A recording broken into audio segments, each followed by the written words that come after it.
Okay, so we're looking at OmniShelf here. So what'll happen is I'm going to go down there, and then we're going to also take a look at OmniShelf as a live video. So I'm really happy to be able to do this. Basically what's going to happen is we're going to read through the view and everything. So welcome to OmniShelf.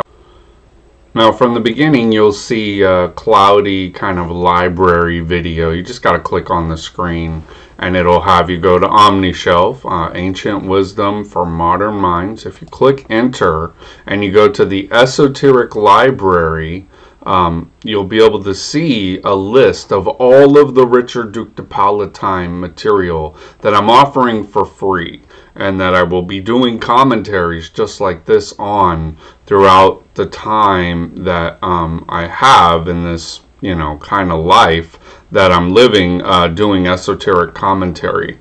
Now it's challenging because you got to read each one of them, and the reason why I'm bringing this up, not because I'm assuming that people don't know anything or whatever, but that in lecture 3 I was reading for the first time, so I'm reading it to get a critical view so I can present to the group of Patreon subscribers and those who are following being reintegrated on YouTube. Like I said, sometimes these videos will pop up, sometimes they won't.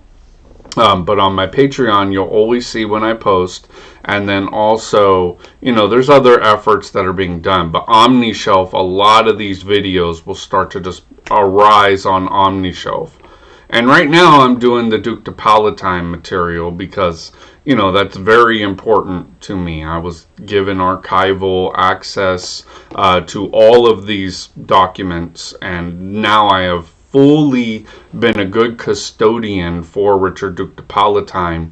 It's free to the internet. You just got to go to omnishelf.org, which I was told by friends that it will keep funding. But subscribe if you can. There's a subscription button on the Illumination of Genesis OmniShelf. So I did that in order to have you have an entryway into the important things that are being talked about on Illumination of Genesis. Not to get more money or anything. I mean, Kim Publishing is doing well. Thank you for purchasing any of the books you've purchased. Hopefully these videos are giving you contextualization. One of the things I found when I went into esoteric studies and research is that nobody was talking about anything. Even the experts who said that they were talking about books were merely talking about their books to be booksellers, and they weren't giving extra context or anything to that. So as an actual researcher, I felt like that was a disservice done to the esoteric community, which I am changing by doing OmniShelf, by doing my Patreon videos, being reintegrated as a podcast. I mean, it seems like it's nothing until it's actually not anymore. And OmniShelf is the new viewing platform for esotericism. That's how I want it to be, where you will not just pick up a book anymore by people who are talking about modern and pop, new agey stuff. You're actually going to get an academic review of the material, which you're told to just blindly believe in. So, that being said, we got OmniShelf here, and I'm looking at page 5 on lecture 3. These are Duke de Palatine's writings. I did not edit them in any way, except that they are copyright by Kim Publishing, since OmniShelf and all of its material is copyrighted. You can't copy anything. And there'll be DMCA issues if there is, but we don't need to go into that. You can go to terms for that. So what I found very interesting, moving along all the legal jargon, what I found very interesting is that at first when I read this about a week ago, I saw that Bereshit was a cosmic creation formula. Richard Duke de Palatine, has been said to be arrogant, and when he talks in some of his recorded audio lectures, which I have as well, but he talks about how we are and stuff like that. It sounds very inflationary, but actually it starts to show in his writings that he might actually be tied to what we call the cosmic ray. Now, please discard everything you think you know about these topics. I'm not going to go the normal claptrap route of talking about something you know about. So please don't discard this video because I'm using terms that are just general in esotericism that people have grabbed and started to use themselves.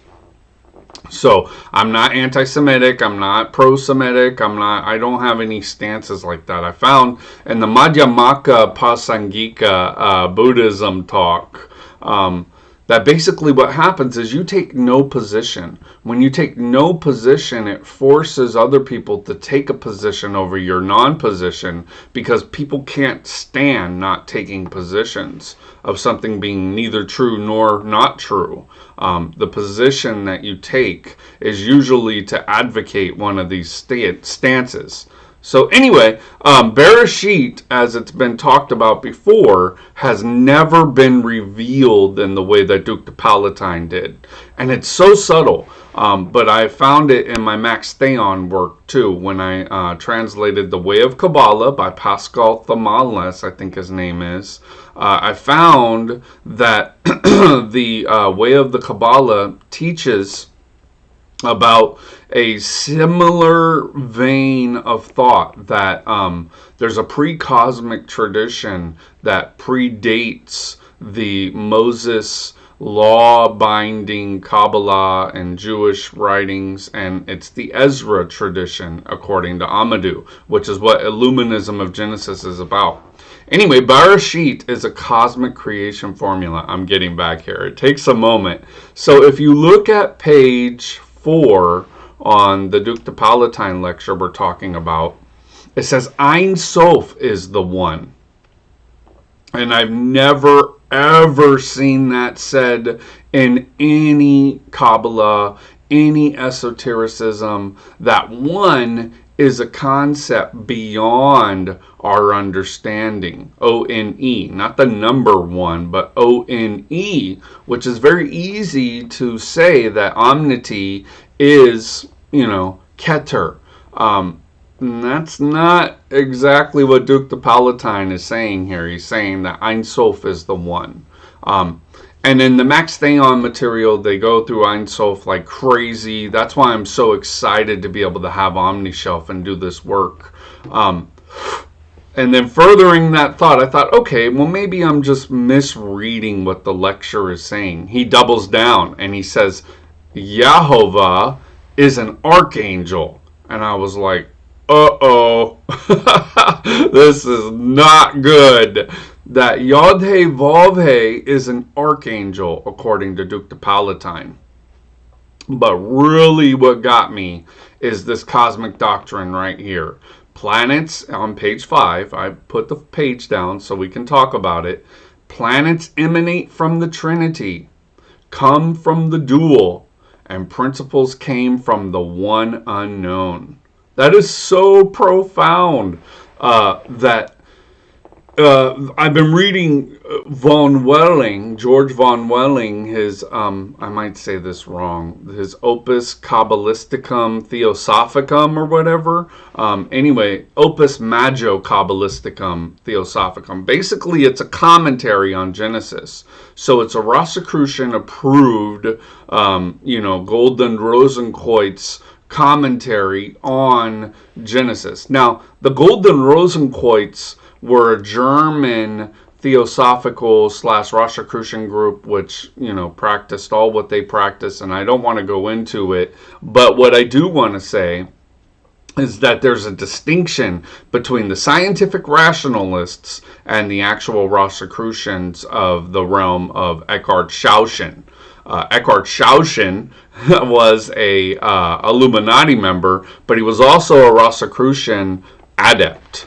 So a lot of what we're reading here in this Opus Kabbalisticum is a group that was unknown to history, but is very known to Masons. By Hirschfeld and later Similas, we're looking at the Easia, the Easie, Easia. So what's very cool about all this is it all ties in together. But there is no real authority for this tradition. The cosmic tradition has been lost to the modernity and the kind of esotericism of modernity. So what we're looking at here is a clear formula of what von Welling says is the Ashmaim, the watery fire. And we learn about this in the alchemical lectures of the Rosicrucians too, which Similas talks about. Let me edit that out. So I'm getting a little sun here, which is never bad. No pun intended. So the Similas material is talking about this dual principle, but the dual principle is governed by the law of Bereshit, which is so profound, because Bereshit is actually the revelation of the cosmic source as it uses duality to create what in the Bible is called the earth, Aretz. But it could be Venus, Mercury, Mars, Uranus, Jupiter, Saturn, or the like. So Earth is a code word for the dual principles creating a planet. And so we know this from science, from rationalistic scientific excursus by, some parapsychologists. They found that there is a profound symmetry to reality, but that reality does not confine to symmetry. It's kind of paradoxical, showing that there can be a third creation which breaks the symmetry of the two, because it's a creation of the two. But what's most profound to me is that Duke de Palatine was talking about this. So it just shows his cross-functional knowledge and all of the esotericism. I'm really shocked at having read this. But that is available for free on OmniShelf. It's just a little bit of snippet of material that I wanted to talk about in this 7-page PDF. There'll be more, but for now, that's a really good start into the third article of Duke de Palatine's Brotherhood of the Pleroma.